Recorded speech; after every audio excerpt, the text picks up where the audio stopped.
बिहार साल 1912। भोजपुरी के शेक्सपियर कहे जाने वाले भिखारी ठाकुर ने विदेशिया नामक नाटक की रचना की, जिसमें दिखाया गया था कि कैसे बिहार के गांव देहात के लोगों को गरीबी के कारण अन्य राज्यों में पलायन करना पड़ता है और उनकी महिलाओं को तरह तरह की समस्याओं का सामना करना पड़ता है। यानी कि बिहार में पलायन कोई नई बात नहीं है, ये तो आज़ादी के पहले से ही चालू है और आज तक चल रहा है। 15 अगस्त 1947 को जब पूरे भारत को आज़ादी मिली तो बिहार ही इतना पीछे क्यों रह गया, और क्यों आज बिहारी शब्द को गाली के रूप में संबोधित किया जाता है। बिहार को ऐसी स्थिति में पहुंचाने वाले कौन लोग हैं? क्या पॉलिटिक्स के कारण बिहार पीछे रह गया, या बिहार की जनता ही बेहतर लाइफ डिजर्व नहीं करती, या कुछ और ही कारण है बिहार को बिहार बनाने में? तो 1947 में जब भारत आज़ाद हुआ तो कारखाने बिहार और उड़ीसा जैसे खनिज संपन्न राज्यों में लगनी शुरू हो गई, जिसे देखते हुए तत्कालीन सरकार ने ये सोचा कि ऐसे तो भारत के सभी राज्यों का औद्योगिकरण नहीं हो पाएगा और बिहार और उड़ीसा जैसे कुछ गिने चुने राज्य ही विकास कर पाएंगे। इसलिए सरकार ने 1952 में फ्रेट इक्वलाइजेशन पॉलिसी शुरू की, जिसके तहत कोयला, लोहा और स्टील जैसे कच्चे माल की कीमत पूरे भारत में एक समान कर दी। यानी कि अब झारखंड सबके बिहार में कोयला खरीदें जहां कोयले की खदानें हैं, या तमिलनाडु के किसी राज्य में कोयला खरीदें जहां कोयले को उत्तर भारत से ट्रांसपोर्ट करके लाया जाता है। आपको दोनों जगह पर एक ही दाम देना होगा, जो आगे चलकर बिहार के लिए एक अभिशाप साबित हुआ। इस पॉलिसी के आने के बाद कारखाने समुद्र के किनारे वाले राज्यों जैसे गुजरात, महाराष्ट्र, कर्नाटक, केरल और तमिलनाडु में लगने लगे, जहां से उन्हें ग्लोबल मार्केट में ट्रेड करने में आसानी होती थी और कच्चा माल सस्ते दरों पर सरकार उपलब्ध करा ही रही थी। जिसके बाद बिहार केवल खनिज का खदान बनकर रह गया। इसके साथ ही आज़ादी से लेकर 2005 तक बिहार में राजनीतिक हलचल भी काफ़ी तेज रही। 1947 से लेकर 2005 तक बिहार को कोई भी बेहतर और अस्थायी मुख्यमंत्री नहीं मिला। बिहार के पहले मुख्यमंत्री श्री कृष्ण सिंह थे, जिन्होंने पहली बार जमींदारी प्रथा को खत्म करने का कार्य किया था। 1950 में बिहार भूमि सुधार अधिनियम पारित किया, जिसका उद्देश्य बिहार के ग्रामीण क्षेत्रों में सामाजिक आर्थिक असमानताओं को कम करना और किसानों को अधिकार दिलाना था। श्री कृष्ण सिंह ने बिहार का औद्योगिकरण भी किया था, जैसे आज़ाद भारत में पहली ऑयल रिफाइनरी बिहार के बरौनी में स्थापित किया, और इसे स्थापित कराने में रूस का बहुत बड़ा योगदान था, जिसका संचालन इंडियन ऑयल कॉरपोरेशन द्वारा किया जाता है। सिंदरी में देश का पहला रासायनिक खाद कारखाना बनवाया, जो विभाजन के बाद झारखंड में आ गया। हटिया में एशिया का सबसे बड़ा इंजीनियरिंग कारखाना बनवाया, और ये भी विभाजन में झारखंड को मिल गया। बोकारो में देश का सबसे बड़ा स्टील प्लांट लगवाया, और संयोगवश ये भी झारखंड को मिल गया। यानी कि विभाजन के बाद बड़े बड़े कारखाने और प्लांट झारखंड के हिस्से में आ गए, जिससे बिहार को काफ़ी नुकसान हुआ। इसके साथ ही श्री कृष्ण सिंह ने बिहार में कई बड़े पुल का निर्माण किया, विश्वविद्यालयों की स्थापना की, कोसी प्रोजेक्ट जैसी परियोजनाओं को लागू किया। इसके साथ ही सामाजिक भेदभाव को खत्म करने के लिए श्री कृष्ण सिंह ऐसे पहले मुख्यमंत्री थे जिन्होंने 27 सितंबर 1953 को देवघर के बैद्यनाथ धाम मंदिर में दलितों को प्रवेश दिलाने का ऐतिहासिक काम किया था। दुर्भाग्य से आज ये मंदिर भी बिहार से झारखंड में चला गया है। 1 फरवरी 1961 को बिहार को मिला दूसरा मुख्यमंत्री दीप नारायण सिंह, लेकिन 17 दिनों बाद दीप नारायण सिंह ने इस्तीफा दे दिया और 18 फरवरी 1961 को बिहार के तीसरे मुख्यमंत्री बने विनोदानंद झा, जिन्होंने बिहार की इकोनॉमी में कुछ खास योगदान नहीं दिया। 2 अक्टूबर 1963 को बिहार को चौथा मुख्यमंत्री मिला कृष्ण बल्लभ सहाय, जिन्हें बिहार में जमींदारों के जाने दुश्मन के रूप में जाना जाता था, क्योंकि उन्होंने बिहार में सबसे पहले जमींदारी उन्मूलन कानून लाया और सख्ती से लागू भी किया। इसके अलावा राजस्व मंत्री रहते हुए उन्होंने भूमि सुधार कानून लागू किया, जिसके तहत किसानों और भूमिहीनों को जमीन का मालिकाना हक मिला, और इसके साथ ही समाज के पिछड़े वर्ग को राजनीति में लाने का कार्य किया था। 5 मार्च 1967 को बिहार के 5वें मुख्यमंत्री बने महामाया प्रसाद सिन्हा। इन्होंने बिहार के लिए तो कुछ भी नहीं किया, बस किसी भी आंदोलन में बढ़ चढ़कर हिस्सा लेते थे, जैसे असहयोग आंदोलन, सविनय अवज्ञा आंदोलन और जेपी नारायण के नेतृत्व वाले आंदोलन में उनकी भूमिका सक्रिय थी। 28 जनवरी 1968 को बिहार के 6ठे मुख्यमंत्री बनते हैं सतीश प्रसाद सिंह, जो केवल 5 दिनों बाद 1 फरवरी 1968 को इस्तीफा दे देते हैं, जिसके बाद 1 फरवरी 1968 को बिहार के 7वें मुख्यमंत्री बीपी मंडल बनते हैं, और यहीं से बिहार में जातिगत राजनीति की शुरुआत होती है। तो बात है 1964 से 1965 के बीच की, जब बिहार के सहरसा जिले के पामा नामक ग्राम पंचायत में दबंग स्वर्ण समाज के भूमि स्वामियों ने पिछड़ी जाति, कुर्मी और दलित समाज पर हमला कर दिया। जिसके बाद जब पुलिस प्रशासन वहां पहुंची तो निष्पक्ष कार्रवाई करने के बजाय पुलिस ने भी स्वर्ण समाज के लोगों का साथ दिया और पिछड़ों के खिलाफ अत्याचार किया। और क्योंकि यह गांव बीपी मंडल के गृह जिले सहरसा में पड़ता था, तो उन्होंने इस मुद्दे को विधानसभा में उठाया। दोषी पुलिसकर्मियों के खिलाफ तत्काल कार्रवाई और पीड़ित परिवार को मुआवजा देने की मांग की। लेकिन सत्ता में बैठे लोग ये नहीं चाहते थे कि इस मामले को ज़्यादा उठाया जाए, इसलिए बीपी मंडल पर इस याचिका को वापस लेने का दबाव बनाने लगे। लेकिन उन्होंने झुकने से साफ इनकार कर दिया और सरकार के इस उदासीन और जातिवादी रवैये से परेशान होकर अंततः 1965 में कांग्रेस पार्टी से इस्तीफा दे दिया। और उनके इस फैसले से प्रभावित होकर प्रख्यात समाजवादी नेता डॉक्टर राम मनोहर लोहिया ने उन्हें अपनी संयुक्त सोशलिस्ट पार्टी में शामिल किया और पार्टी का अध्यक्ष बना दिया। और यहीं से जनता ने बीपी मंडल को जमींदार कांग्रेसी नेता से बदलकर शोषितों और पिछड़ों के अधिकार के लिए लड़ने वाला एक क्रांतिकारी जननायक बना दिया। और इसी सामाजिक न्याय की लड़ाई के कारण आगे चलकर वे बिहार के एक बड़े नेता के रूप में उभरे और 1 फरवरी 1968 को बिहार के मुख्यमंत्री बने। हालांकि उनकी सरकार भी केवल 47 दिनों तक चल पाई, लेकिन इसी दौरान उन्होंने अपनी मंत्रिमंडल में पिछड़े वर्ग के लोगों को प्रमुखता से शामिल किया। लोगों का मानना है कि उनके द्वारा उठाए गए कदमों ने सवर्णों और पिछड़ी जातियों के बीच की खाई काफी गहरी कर दी और इनके कार्यकाल ने बिहार की राजनीति में जाति को एक बड़ा मुद्दा बना दिया। इसके बाद 22 मार्च 1968 को भोला पासवान शास्त्री बिहार के 8वें मुख्यमंत्री बने, लेकिन अल्पमत होने के कारण केवल 3 महीनों में ही उन्हें इस्तीफा देना पड़ा। जिसके बाद 29 जून 1968 से 26 फरवरी 1969 तक बिहार में राष्ट्रपति शासन लागू रहा और 26 फरवरी 1969 को बिहार के 9वें मुख्यमंत्री बने हरिहर सिंह। लेकिन मंत्रियों के दल बदल के कारण इनकी सरकार अल्पमत में आ गई और 116 दिन बाद इन्हें भी इस्तीफा देना पड़ा। जिसके बाद 22 जून 1969 को फिर से भोला पासवान शास्त्री बिहार के 10वें मुख्यमंत्री बनते हैं, लेकिन इस बार भी इनका कार्यकाल केवल 13 दिनों तक ही रहा और 6 जुलाई 1969 से 16 फरवरी 1970 तक फिर से बिहार में राष्ट्रपति शासन लागू रहा। 16 फरवरी 1970 को बिहार के 11वें मुख्यमंत्री दारोगा प्रसाद राय बनते हैं और इनकी सरकार भी 10 महीने बाद गिर गई, जिसका कारण एक सरकारी बस कंडक्टर था। तो घटना कुछ इस प्रकार थी। बिहार राज्य पथ परिवहन के एक आदिवासी बस कंडक्टर को काम में लापरवाही के कारण सस्पेंड कर दिया था, जिससे रूलिंग पार्टी के गठबंधन में शामिल झारखंड पार्टी के नेता बागुन सुम्बरई ने कंडक्टर का निलंबन रद्द करने को कहा। लेकिन मुख्यमंत्री ने नियमों का हवाला देकर उस पर ध्यान नहीं दिया, जिससे नाराज होकर बागुन सुम्बरई ने अपने विधायकों के साथ सरकार से समर्थन वापस ले लिया, जिससे उनकी सरकार अल्पमत में आकर गिर गई। मतलब एक बस कंडक्टर के लिए बिहार के सीएम को पटक दिया। 22 दिसंबर 1970 को बिहार के 12वें मुख्यमंत्री कर्पूरी ठाकुर बनते हैं, लेकिन 6 महीने बाद इनकी सरकार भी गिर जाती है। लेकिन इतने कम कार्यकाल के दौरान ही कर्पूरी ठाकुर ने पूरे बिहार में पहली बार शराबबंदी लागू कर दिया था। हालांकि बाद की सरकारों ने शराब को फिर से चालू कर दिया। 2 जून 1971 को भोला पासवान शास्त्री तीसरी बार और बिहार के 13वें मुख्यमंत्री बनते हैं, लेकिन इस बार भी उनकी सरकार केवल 222 दिनों तक ही टिकी और 9 जनवरी 1972 से 19 मार्च 1972 तक बिहार में फिर से राष्ट्रपति शासन लागू रहा। अब कई लोगों के मन में ये सवाल होगा कि आखिर इतनी जल्दी सरकारें क्यों बदल जा रही हैं, कोई 10 दिन, कोई 5 दिन, तो कोई 100 दिन। ये लोग पूरे 5 साल तक शासन क्यों नहीं कर पा रहे हैं? तो इसका जवाब है किसी भी पार्टी को पूर्ण बहुमत न मिलना। इस समय बिहार में केवल गठबंधन की सरकारें बन रही थीं और इस गठबंधन की सरकार में हर कोई अपनी मर्जी से मंत्री पद की मांग करता था। सभी की सरकार से कोई ना कोई मांगे होती थी और मांगे ना पूरा होने पर वह अपने विधायकों के साथ मिलकर समर्थन वापस ले लेता था, जिससे सरकार गिर जाती थी। अभी पीछे आपने देखा केवल एक बस कंडक्टर के लिए सरकार गिर गई। सभी लोग केवल अपने व्यक्तिगत लाभ के बारे में सोच रहे थे। इसके साथ ही सरकार गिरने के कुछ कारणों में दंगे भी शामिल थे। इन्हीं सब कारणों से बिहार और भी पिछड़ता चला गया। 19 मार्च 1972 को बिहार के 14वें मुख्यमंत्री केदार पांडे बनते हैं। मुख्यमंत्री पद संभालते ही केदार पांडे ने बिहार के शिक्षा व्यवस्था से नकल के तंत्र को खत्म करने का साहसिक कार्य किया, लेकिन 470 दिनों बाद इन्हें भी इस्तीफा देना पड़ा।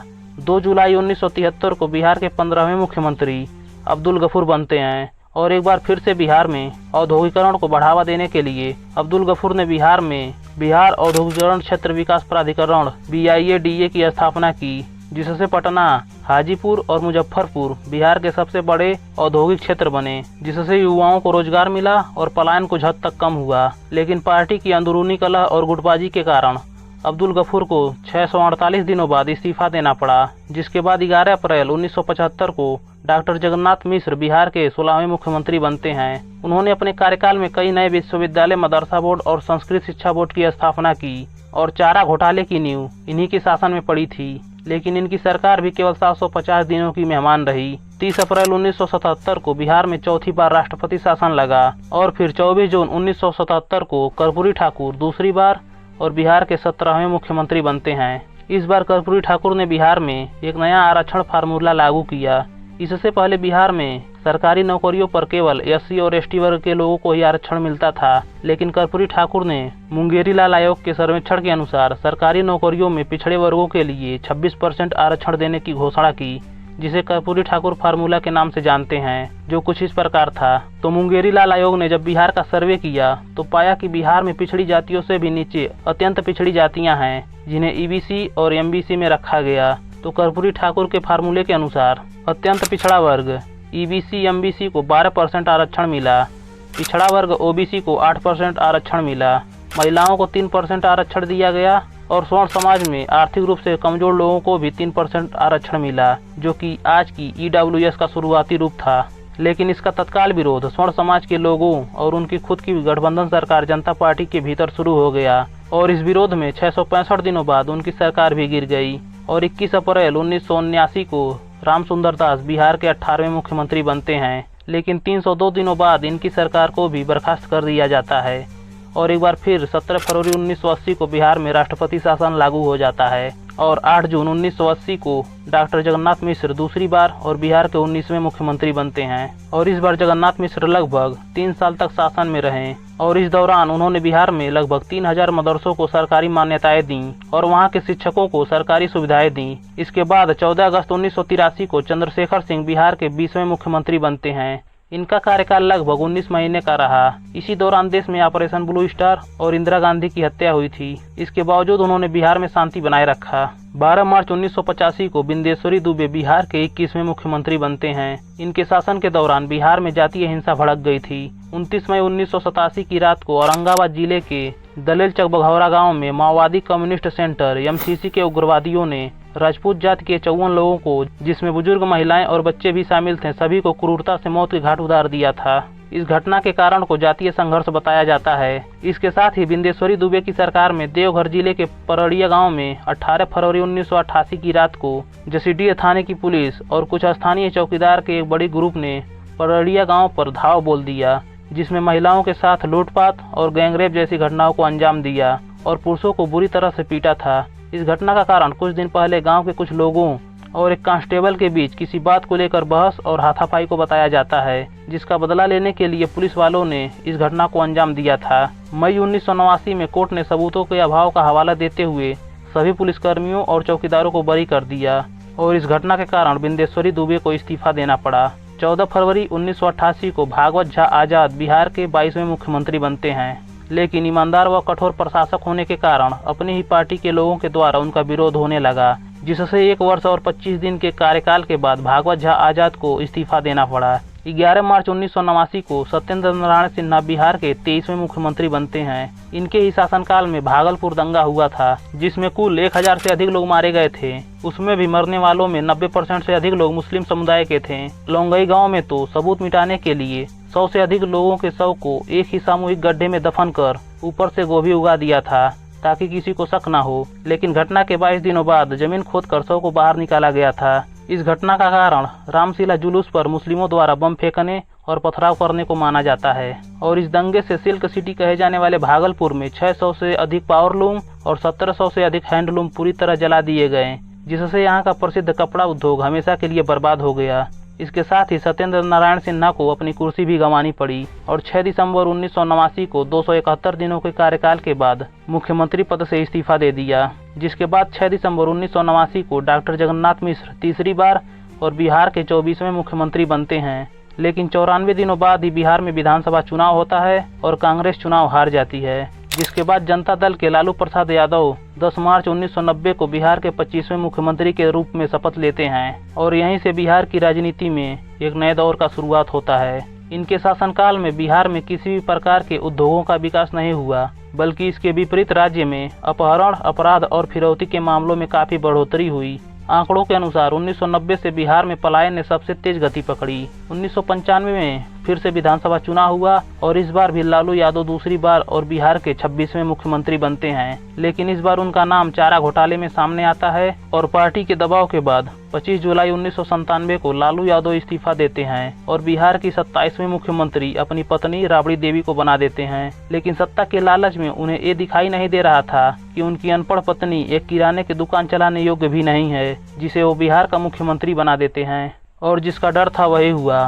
बिहार पूरी तरह से सरकार के हाथ से निकल चुका था। इस समय बिहार में कई छोटे बड़े नरसंहार हुए। कभी उच्च जाति के लोग निम्न जाति के लोगों को मारते काटते थे, कभी निम्न जाति के लोग उच्च जाति के लोगों पर हमला बोल देते थे। पुलिस प्रशासन पूरी तरह से फेल हो चुकी थी। बिहार में पूरी तरह से जंगल राज शुरू हो चुका था, जिसे देखते हुए अटल बिहारी वाजपेयी की केंद्र सरकार ने बिहार में राबड़ी सरकार को बर्खास्त कर दिया और 11 फरवरी 1999 को बिहार में राष्ट्रपति शासन लागू हो गया। लेकिन अनुच्छेद 356 के अनुसार अगर केंद्र सरकार किसी भी राज्य में राष्ट्रपति शासन लागू करती है तो 2 महीने के भीतर संसद के दोनों सदनों लोकसभा और राज्यसभा से उसे मंजूरी दिलाना अनिवार्य होता है। अगर ऐसा नहीं हुआ तो राष्ट्रपति शासन अपने आप खत्म हो जाता है और बर्खास्त सरकार फिर से बहाल हो जाती है। और हुआ भी ऐसा ही। लोकसभा से तो मंजूरी मिल गई, लेकिन राज्यसभा में सोनिया गांधी ने इस प्रस्ताव का विरोध किया, जिससे सरकार ने इस प्रस्ताव को वापस ले लिया और 9 मार्च 1999 को राष्ट्रपति शासन हटा लिया गया। और अगले ही दिन 10 मार्च 1999 को राबड़ी देवी दूसरी बार और बिहार की 28वें मुख्यमंत्री बनती हैं। फरवरी सन 2000 में बिहार में विधानसभा चुनाव होते हैं और किसी भी पार्टी को पूर्ण बहुमत नहीं मिलता है।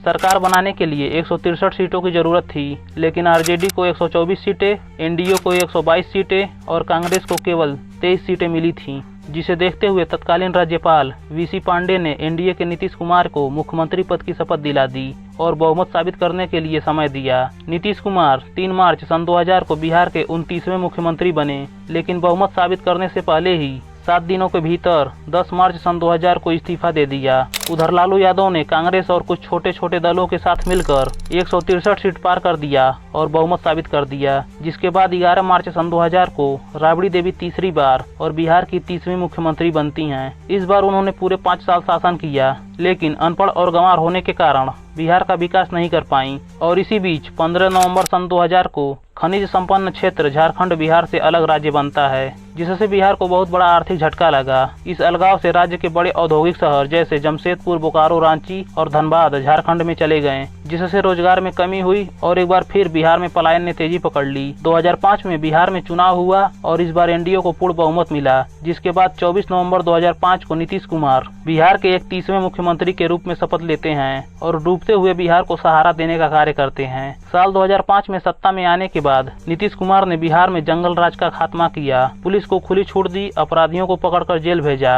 अपहरण और रंगदारी पूरी तरह खत्म हुआ, बिहार में बेहतर सड़कों का जाल बिछाया और एक बार फिर बिहार में पूर्ण शराबबंदी लागू किया। पंचायत चुनाव में महिलाओं को 50% आरक्षण दिया और सभी सरकारी नौकरियों में महिलाओं को 35% आरक्षण दिया। अस्पतालों की स्थिति सुधारी, हर घर जल और बिजली जैसी योजनाएं शुरू की और भी कई तरह के सुधार बिहार में किए, जो आज से पहले किसी ने भी नहीं की थी। यानी कि नीतीश कुमार बिहार को भगवान के आशीर्वाद के रूप में मिले, इसलिए नीतीश कुमार को सुशासन बाबू के नाम से भी जाना जाता है। और 2005 से लेकर 2026 तक नीतीश कुमार बिहार के मुख्यमंत्री रहे। हालांकि बीच में 2014 में जीतन राम मांझी लगभग 1 साल के लिए 2015 तक बिहार के मुख्यमंत्री पद पर रहे, लेकिन तब से लेकर 2026 तक नीतीश कुमार ही बिहार के सीएम रहे और 15 अप्रैल 2026 को सम्राट चौधरी बिहार के मुख्यमंत्री बनते हैं। सदियों तक बिहार का इतना शोषण किया गया कि अच्छी सड़कें, बेसिक शिक्षा और सुरक्षा को ही बिहार के लोग विकास समझने लगे, जो कि एक राज्य को चलाने के लिए सरकार की जिम्मेदारी होती है इन बेसिक जरूरतों को पूरा करना। पहले बिहार में कंपनियां फ्रेट इक्वलाइजेशन पॉलिसी के कारण नहीं आती थीं,